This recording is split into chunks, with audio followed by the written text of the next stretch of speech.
Hello and welcome to another MSAB Monday.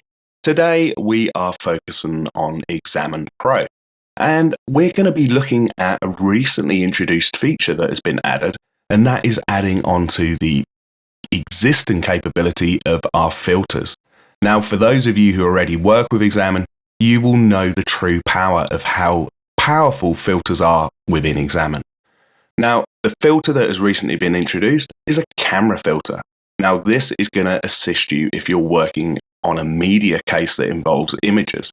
If you're interested, for example, with what images have been taken by an Apple iPhone 13 Pro, then we can simply just click the new hyperlink and it will take us straight to the media files that have got that data within their metadata.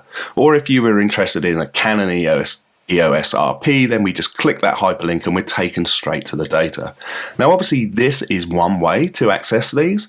Another way is when we're reviewing all artifacts is by activating that filter.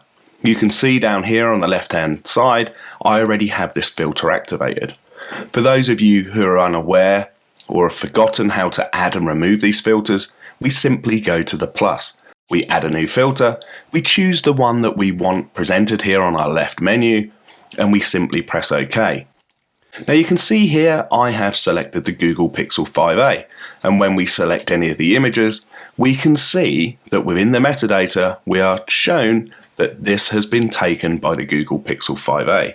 If you are investigating a media case and you want to cut right down to the relevant data, this is a quick and efficient way of diving straight into that relevant data.